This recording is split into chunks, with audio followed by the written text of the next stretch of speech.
3 to 6 months of expenses. That's the standard advice. You've heard it 100 times. You've probably nodded along and then quietly ignored it because when you're carrying $18,000 in credit card debt, the idea of saving $12,000 before touching the debt feels impossible.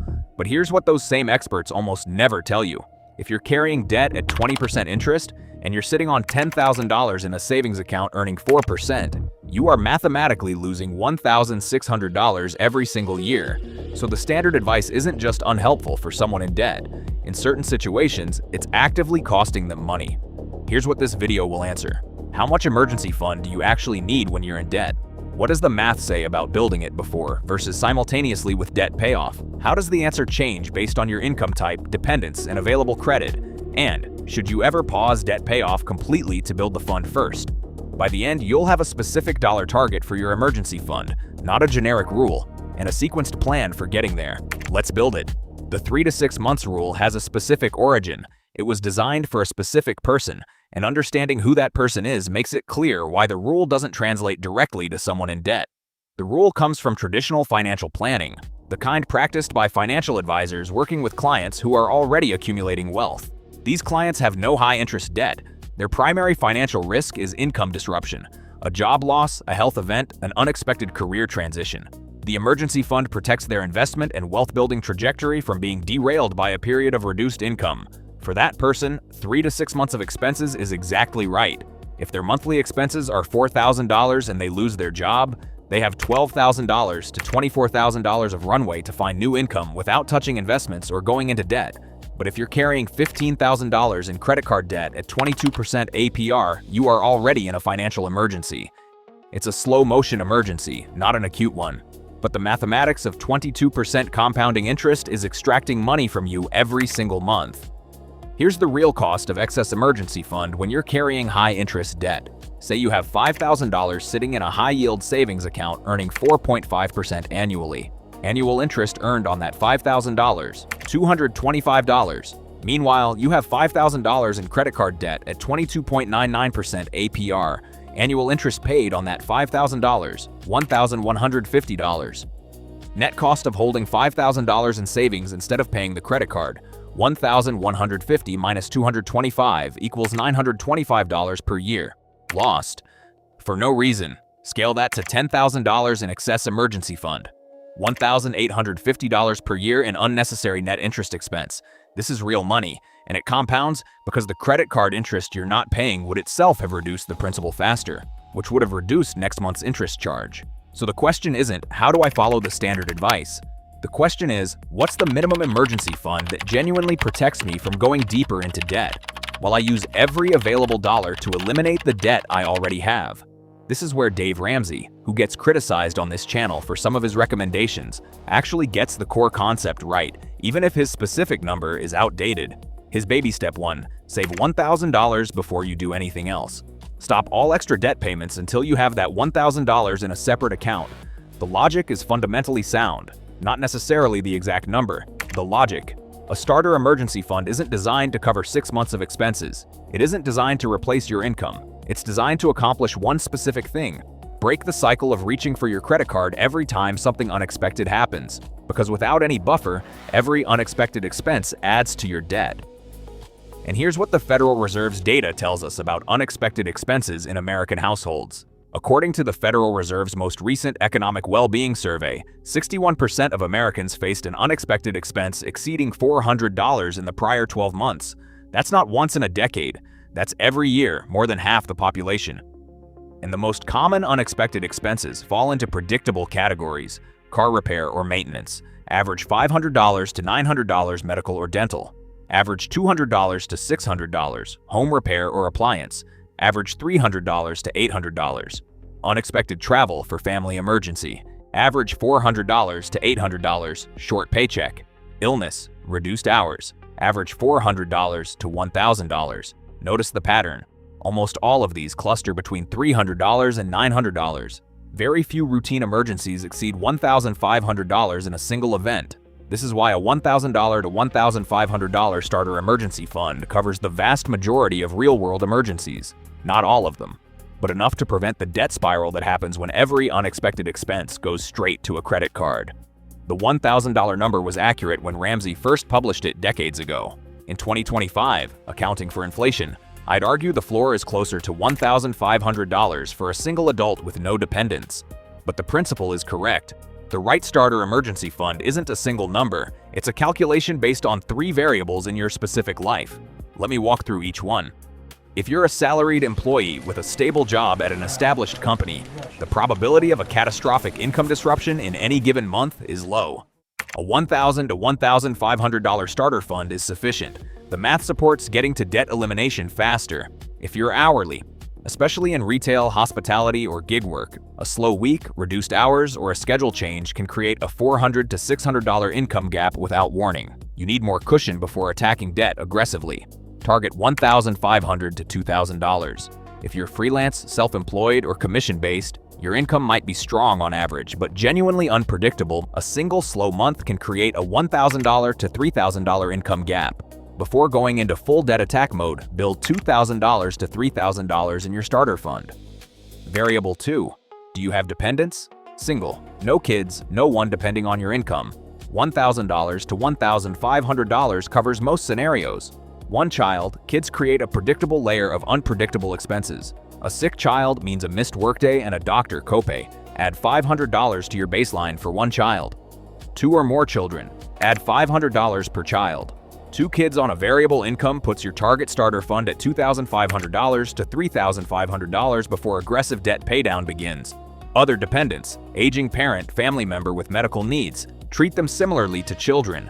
Add $500 per dependent for whom you bear unexpected expense risk. Variable 3. Do you have any remaining available credit? If you have a credit card with a $4,000 limit and a $0 balance, that card is technically an emergency backstop. Not ideal, but it exists as a safety net. In that case, your starter emergency fund can be slightly lower because you have a backup option even if it's expensive. If you have 0 available credit, every card maxed, no lines of credit, nothing, your starter emergency fund needs to be at the higher end of the range for your income and dependent profile. Build the fund higher before attacking debt. Now let's run the actual math, because the answer to build fund first or attack debt first is genuinely counterintuitive, and the numbers tell a clear story. Our example: one person, salaried employee, $18,000 in credit card debt at 21% APR, currently has $200 in savings, $600 per month available above minimums. 3 options. Let's run all 3. Option A, emergency fund first. Sequential approach. Month 1 to 2. Put all $600 into savings. Emergency fund complete. Early month 3. Month 3 onward, full $600 per month toward debt. Starting debt balance at month 3, approximately $17,650. Time to fully pay off, approximately 37 more months. Total time, including fund building, approximately 39 to 40 months. Total interest paid, approximately $7,100. Option B, split. Build fund and attack debt simultaneously. Every month, $300 to savings, $300 extra to debt above minimums.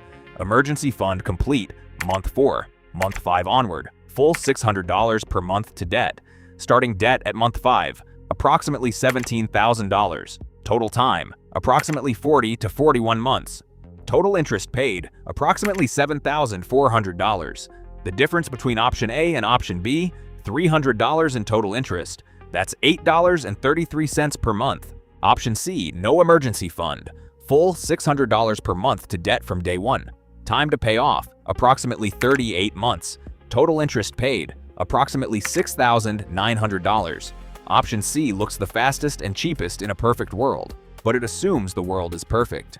Federal Reserve data: 61% of Americans face an unexpected expense over $400 in any given year. If a $750 car repair hits in month 6 with 0 savings, that $750 goes on the credit card. The debt that was at $15,800 is now at $16,550 overnight. You've added approximately 1.5 months to your payoff timeline and $190 in additional interest from this single event. The honest conclusion: option A and option B are nearly identical in cost. Option C is mathematically the fastest only in a world with no emergencies, which is not the world any of us live in. One practical question people ask constantly: where do I keep the emergency fund? The answer matters more than most people realize, because the wrong account either reduces your return or reduces your willpower. 3 rules. Rule 1. A completely separate account, not your checking account. This is non-negotiable. Your emergency fund in the same account as your day-to-day spending is not an emergency fund. It's a spending balance with a mental label.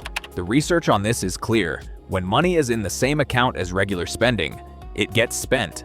The separation creates friction. Friction is the goal. Practical implementation. Name the account explicitly. Emergency fund in your banking app. Not savings. Not rainy day. Emergency fund. The label activates a different mental accounting category.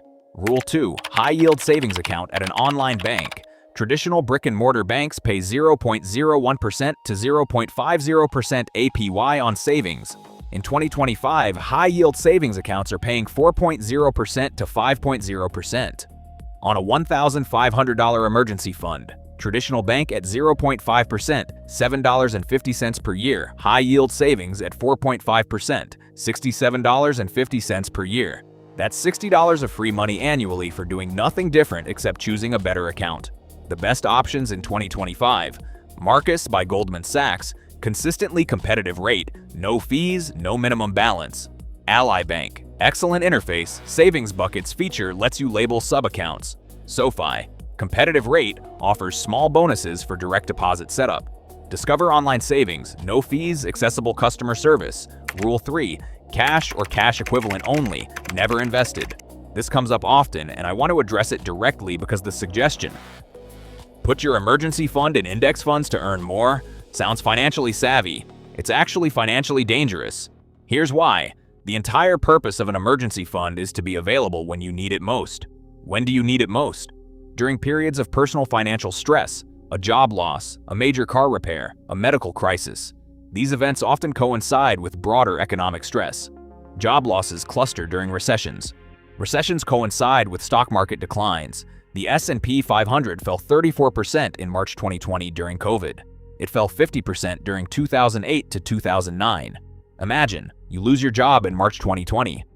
Your emergency fund is in an index fund. The market is down 34%.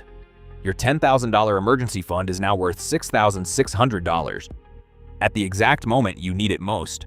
Your emergency fund should never go down. It should be as boring as possible. High-yield savings, FDIC insured, available in 2 to 3 business days. The emergency fund calculator is in the description. Enter your income type, number of dependents, and available credit status, and it tells you exactly what your starter fund target is. Free, no email required. Next week, the video I get asked about most, a full honest review of every major budgeting app, YNAB, Monarch Money, EveryDollar, and Copilot. I used all 4 for 30 days each with the same budget. The results surprised me. All previous videos are linked below. See you then.